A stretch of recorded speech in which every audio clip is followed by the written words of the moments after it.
이제 사건을 한번 좀 보겠습니다. 이게 검거되고 처음에 이제 사건은 이제 김종태 대표예요. 당수라고 그러죠 보통. 네. 이분은 이제 북한의 사회에 걸쳐서 북한에 갔다 왔고 핵심 3인은 북한에 한 4회 정도 갔다 왔고 노동당에 입당합니다. 북한에서 이 대표인 당수인 김종태가 검거돼요. 검거됐는데 김종태만 검거된 게 아니라 그 다음에 이문규, 김진락 이 세 분이 이제 핵심인데 다 서울대 분들인가요? 두 분이 서울대고요. 네. 김종태는 핵심은 서울대가 아닌 걸로 알고 있습니다. 그래서 네. 근데 이제 이미 김종태, 이문규, 김진락 세 명이 다 잡힌 상태였어요. 근데 우리나라 정부에서 김종태만 잡힌 걸로 발표하고 나머지 2명에 대해서는 발표하지 않아요. 보완을 합니다. 그래서 그때 이제 정부에서 북한의 이 방송을 해석을 합니다. 해독을 해가지고 곧 이문규를 데리고 다시 올라가려고 내려오겠구나라는 사실을 알게 돼요. 그래서 계속 이거 함구를 합니다. 그래서 결국에 무장공비가 제주도로 침투합니다. 14명이 침투하게 돼요. 그래서 12명은 교전 중에 사살되고 2명이 생포됩니다. 그래서 통역당의 그 사형수가 5명인 이유가 이 잡힌 무장공비 2명까지 합쳐서 5명이에요. 그래서 이 5명이 잡히게 되는데, 그러니까 이 북한에서 이들을 구출하기 위해서, 데리고 다시 북한으로 가기 위해서, 무장공비 그 반잠수함이 내려온 거예요. 술 좀 잡아야 돼. 네. 근데 이때 어떤 일이 있었냐면, 이미 북한의 서울대 출신일 거예요. 아마 2명이 북한에 올라가 있었던 상황인데, 이 사건이 터지자 내려오지 않고 머물게 됩니다. 네네네. 여기서 좀 대단한 거는, 이런 사건이 벌어졌을 때 김종태, 이문규, 김진락이 다 5명이 다 사형 집행이 됩니다. 그리고 이들이 잡혔다고 생각했을 때 북한 평양에서 군중 집회가 일어나요. 석방하라. 석방하라. 평양에서 집회 일어나면 집회를 일어난 네. 거예요. 다 죽지 않습니까? 아니, 그러니까 아니. 이거를 이거 우리를 남한에 우리 이 사람들이 지금 혁명 운동하는 사람들이 잡혀 있다. 석방하라라는 군중 집회가 이루어지고 김종태가 결국 형 집행이 됩니다. 이문규도 집행이 되고 그때 어떤 일이 발생하냐면 두 사람은 영웅 추모를 받게 되고 북한에서 영웅이 네. 된다고요. 김종태는 아마 해주일 거예요. 해주 사범대학 이름이 김종태 사범학교로 바뀌고 평양 시내에 김종태 거리가 생깁니다. 네, 분명한 거죠. 근데 여기에서 어지럽다. 두 사람 김종태, 이문규는 영웅 칭호가 받게 되는데 문제는 김진락입니다. 이분은 사형이 연도된 상태에서 어떤 발언을 하게 되냐면 공산주의자로 자기는 죽고 싶지 않다. 자유인으로 죽고 싶다라고 해서 전향을 하고 모든 걸 수기로 남깁니다.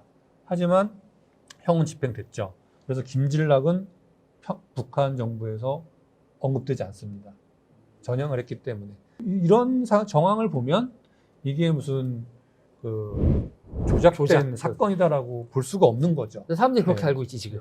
그렇죠. 아니 뭐 들어보지도 못했는데 만약에 그러면 그때 당시에는 뭐 권력 잡겠다고 일부러 숙청하는 뭐 그렇게밖에 생각 안 하지. 그러니까 민주화 운동하는 학생들을 탄압했다라고 사람들이 인식을 하고 있는데 그게 아니라 다시 통역당을 만들려고 했었던 게 적발된 거고 북한에선 이들을 구출하려고 내려왔었던 거고 그 구출하러 온 거에서 14명 중에 12명을 사살하고 2명을 생포하고 그리고 그 2명 생포한 것도 사형시키고 아까 잡은 사람들 3명도 사형시키는데 그 사형시키려고 하는 사람들 그걸 석방하라고 북한에서는 군중대회가 열리고 영웅칭호가 내려지고 평양에 이름을 딴 길거리가 생기고 사범학교가 또 이름을 따고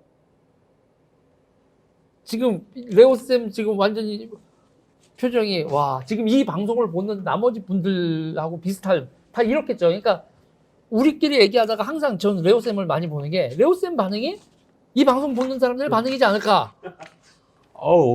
여기 힘이 너무 많이 들어갔어요. 아까부터 여기 결려요. 아니 좀 무서워요 저는. 근데 약간. 이제 이게 그냥 그렇게 옛날 얘기로 끝나는 게 아니라 지금 이 정부하고도 연결이 되는 사람들이 있어요. 제가 그 얘기를 한번 좀 슬슬 해볼까요?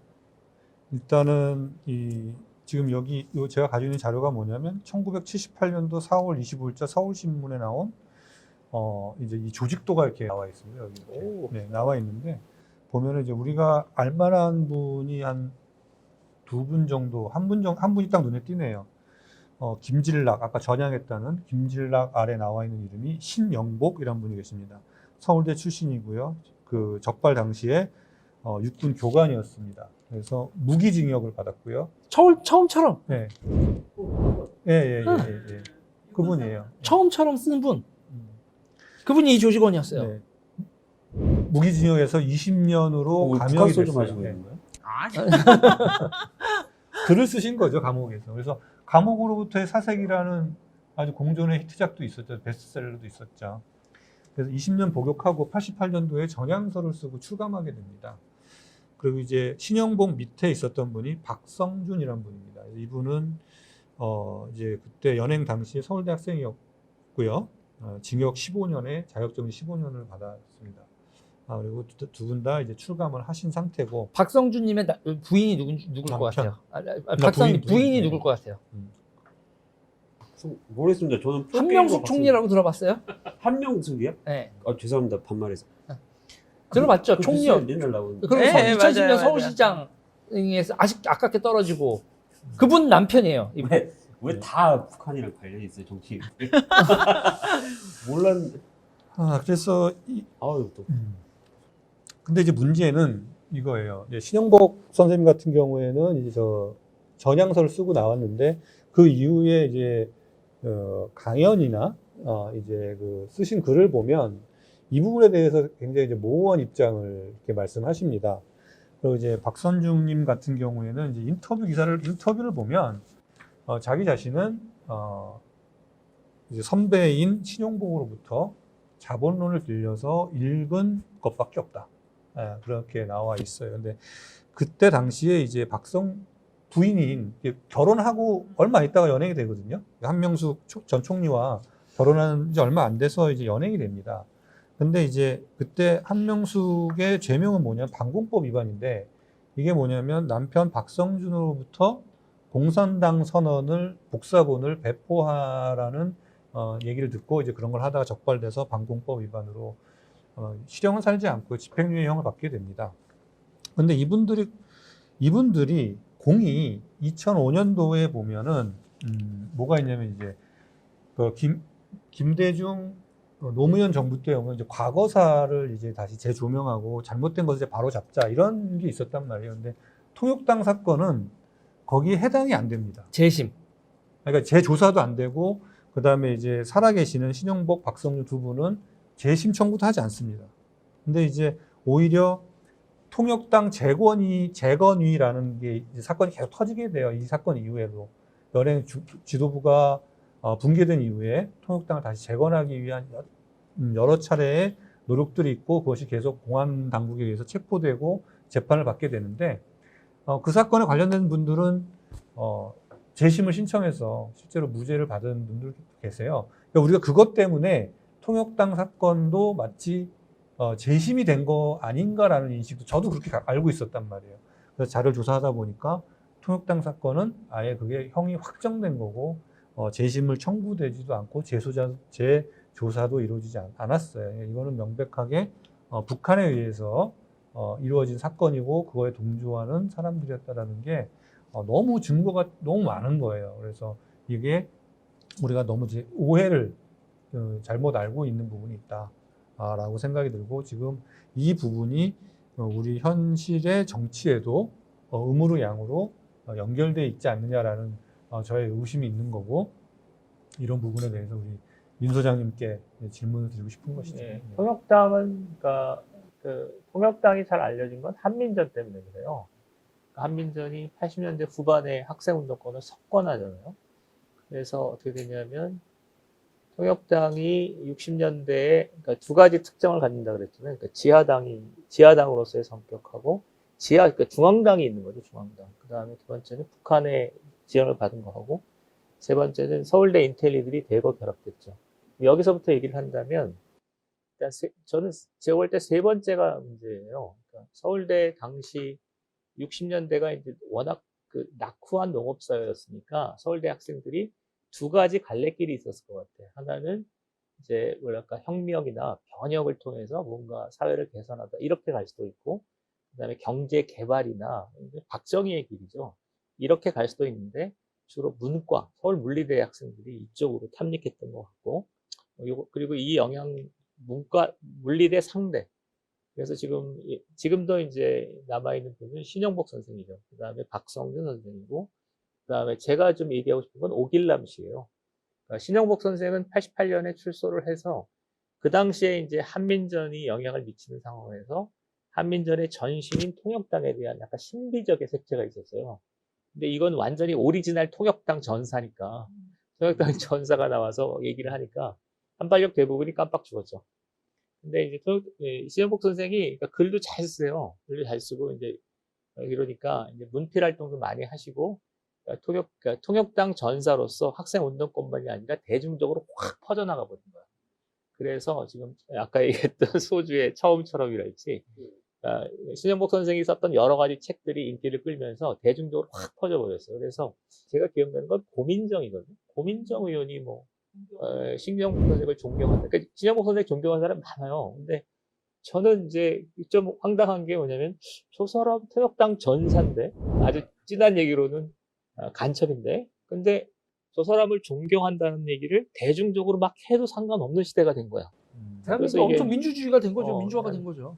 헷갈리는 시대가 하여튼 헷갈리는 상황이 됐고 근데 이제 통역당 신영복 선생과 관련해서 제가 이제 주목하고 싶은 건 더불어숲이라는 책이 있어요. 근데 그 책을 보면 이분이 이제 사회주의 멸망하고 나서 전 세계를 돌면서 이제 자기의 소감을 얘기하는 건데 내가 이해할 때는 그러니까 자기가 믿었던 신념이 그러니까 소련이 무너지는 거에 대해서 아주 고통스러운 고통스러운 절규를 막 해요. 그러면서 나는 그러니까 절규를 하면서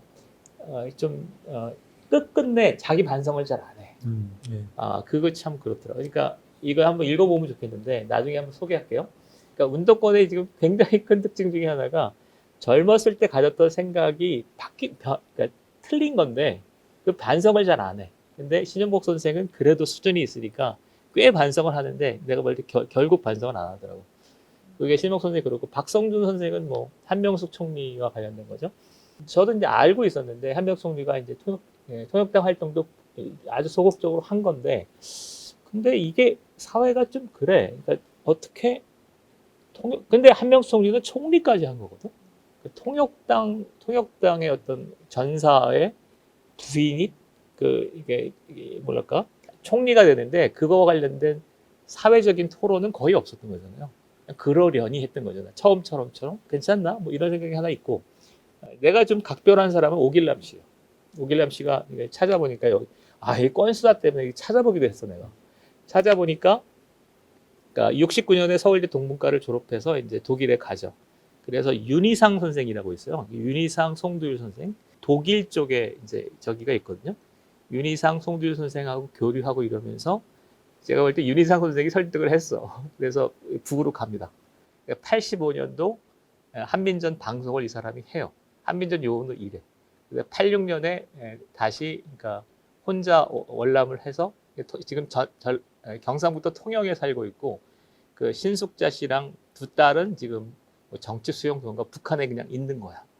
그래서 나는 진짜 한민전을 좀 했던 사람으로서 그 오길남 씨의 궤적이 너무 이렇게 드라마틱하잖아요. 그러니까 서울대 물리대 출신의 엘리트가 월북을 해서 거기에 한민전 요원으로 일하다가 탈북을 해서 지금은 북한 수용소와 관련된 한 거라고. 그러니까 오길남 씨는 제가 볼 때 한국 현대사의 궤적을 그대로 보여주는 사람 같아. 여기서 잠깐만 인서트 같은 얘기 하나만 하면 한명숙 총리가 만들어서 키운 단체가 여성단체연합. 그리고 이 신영복 선생이 더불어민주당의 더불어에도 흔적이 나타나고 사람이 먼저다라고 하는 그 글씨 자체를 맞아. 쓰신 분이에요. 그러니까 신영복 선생의 그림자가 더불어민주당과 문재인 대통령의 사상적 배경에도 그대로 들어가죠. 오케이. 잠깐 얘기하면 그러니까 이 주사파잖아요, 주사파. 그러니까 신영복 선생의 핵심은 뭐냐면 주사의 핵심은 과학 기술이 아니라 인간의 의지와 어떤 마음으로 문제를 해결할 수 있다고 보는 거예요. 그래서 그 신영복 선생의 글에는 사람 따뜻한 인간의랄지 인간의 의지랄지 이런 것들이 굉장히 많이 묻어나요. 이것의 배경은 뭐냐면 과학 기술보다 이게 중요하다는 거예요. 그런데 이거를 자꾸 그것만 따와서 그 사람이 먼저다, 사람이 희망이다 이런 굉장히 공허한 휴머니즘을 뒤에 그러니까 지식인들이 따온 거야 내가 볼 때는. 신현복 사상과도 무관해. 신현복 선생은 그러니까 사람만이 희망이다라고 하면서 우리는 식민지 반봉건 사회다라는 얘기를 계속 많이 하거든요. 근데 식민지 반봉건 사회와 사람이 먼저다를 같이 얘기해야 되는데 식민지 반봉건 사회가 어디 있어? 지금 어디 있어? 우리가 어디? 그리고 여기서 또 하나 인서트를 넣으면 주체 사상 딱 보면 사람 중심의 철학이라고 딱 나와요. 그러니까 이 사람 중심의 철학, 사람이 먼저다. 그리고 신현복 선생이 이게 다 되게 농촌 공동체가 지향하는 인간미 뭐 이런 거에 그런 사고 방식이죠. 지금 2020년하고는 안 맞아요. 완전 시대착오적 사고 방식이에요. 과학도 무시하고. 70년대는 어떻게 되냐면 아까 그 통역당의 특징이 중앙당이 있는 거잖아요. 근데 중앙당은 한국의 그 대공 역량 이거는 아주 그러니까 차원을 달리하기 때문에 중앙당이 존재할 수 없어. 그러니까 70년대가 되면 소조 운동으로 바뀌어요. 소조. 그러니까 소규모 조직. 한 세 사람, 네 사람이 그냥 당인 거예요. 당. 그래서 통역당 재건의 활동들이 있었고, 그 다음에 뭐 여러 가지들이 있죠. 그 다음에 그래서 뭐 좀 이렇게 군소 조직들이 있었고, 나중에 뭐 얘기하겠지만 가장 의미 있는 조직은 난민전이죠, 난민전. 그러니까 그런데 85년에 한민전으로 개칭되는데 통역당이 한민전으로 개칭되는데 이거의 결정적인 차이는 중앙당이 아니라 소조 형태의 조직이에요, 한민전이. 그러니까 이게 어떤 거냐면은 그 이후에도 계속 그런 게 많죠, 한민전. 그리고 한민전의 특징은 뭐냐면 선전 기부죠, 대남 선전 기부죠. 그러니까 우리는 이제 한민전이 실제로 남측에 조직이 있다 뭐 이런 얘기를 했는데 지금 생각하면 그냥 선전 기구만 있는 거예요. 뭐만 있는 거냐면 해주에 방송국 하나 있고 그다음에 평양에 사무실 하나 있는 게 한민전이야. 이게 이제 김영환인가 북한에 갔을 때 한민전 보여달라 그랬더니 그러니까 이 조그만 데 가서 사무실 하나 이렇게 둘째고 책상 하나 있는 게 그냥 한민전이에요. 우리는 한민전 그러면 그냥 서울에 그냥 중앙당이 있고 그다음에 그 비밀 요원들이 몇백 명 있고 이렇게 생각했는데 웃기는 거예요. 근데 왜 우리 학생운동할 때 한민전이 진짜 있냐 이런 이제 문제 제기를 하면은 선배들이 뭐라 그랬냐면은 남한에 무슨 사건이 터지면 쫙 이제 올라간다는 거야. 보고가 압구정동도 있고 서울 곳곳에서 다 올라가가지고 그 보고가 쫙 올라가면 그거를 받아서 한민전이 또 방송을 내준다. 그러면은 그 보고를 하는 사람들이 누구야? 그게 이제 전이라고 그렇게 배웠었거든요. 그럼 다 뻥이야? 그거 뻥이야 그럼 다? 나도 이제 87년에 그런 얘기를 들었는데 나는 그런 개구라는 88년도 되면 이미 틀렸다고 생각했는데 어떤 얘기를 들었냐면 우리가 여기 있어. 그러면 제일 씨가 한민전 요원이야. 그러면 그러니까 우리만 알 수 있는 어떤 말이 있잖아요. 그러니까 여기에 있어야만 알 수 있는 얘기들을 한민전 방송에서 했다는 거야. 그러면 제일 씨가 알려지지 않은 한민전 요원이라서 북한에 이제 타전을 하고 여기서 방송을 했다는 거지. 개 중에서 그 사실로 밝혀진 얘기는 아무것도 없어. 다 개구라야. 그러니까 학생들이 86년, 87년에 어떤 심리가 있었냐면 어떤 뻥들을 많이 치냐면 87년 그러니까 전민항쟁 이런 얘기를 했어. 민중 총궐기. 그리고 나는 민중 총궐기로 인해서 우리 둘은 나도 사실 그랬지. 나 전민항쟁 났을 때 거기서 죽는 게 소원이었잖아. 전민항쟁에는 한복판에서 죽겠다 막 이런 대도 않는 소리 하고 있었잖아 옛날에. 사실 나도 그랬어. 그러니까. 무슨 뻥이지. 근데. 우리는 전민항쟁에 대해서 그 정도의 충성심을 보이지 않으면 NL이 아니지. 전국 민중항쟁. 예. 적응이 돼가고 있어요.